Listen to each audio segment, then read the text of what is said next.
Hello, my name is Isaac Denslow, and I'm going to talk about why I believe the Revolutionary War was inevitable and unavoidable.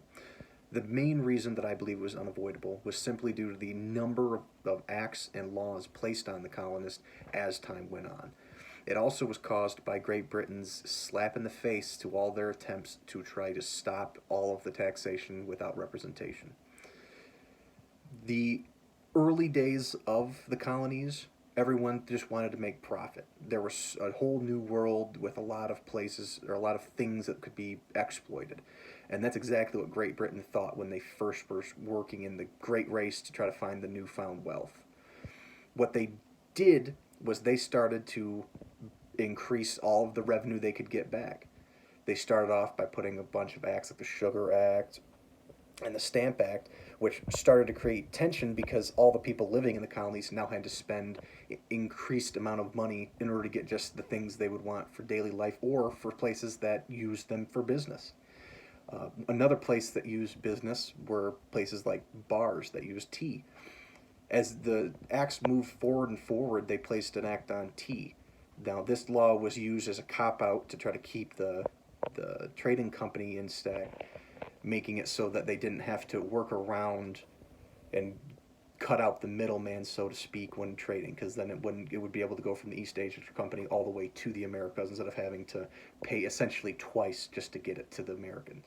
With this surplus of tea now in the American harbor, led to a lot of businesses going out of business.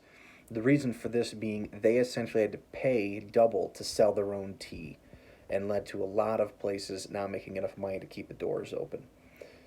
This was something that the people of Boston just couldn't stand, and they decided that the taxation they were getting without being able to represent themselves to Parliament was something that they weren't going to stand up for, so they decided to boycott purchasing of the tea.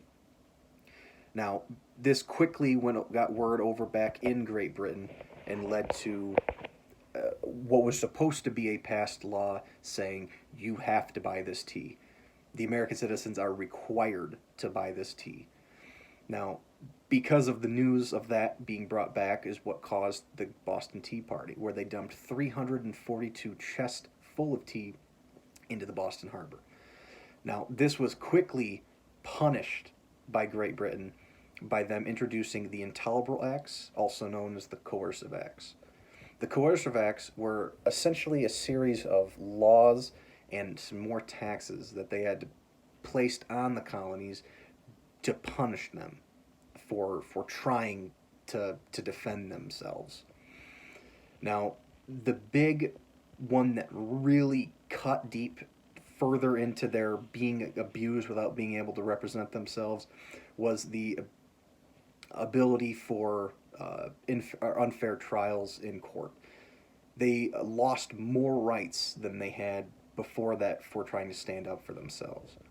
They also essentially had to pay to be punished because they had to house and help out the military that was sent over by Great Britain that were trying to enforce the new laws placed on them.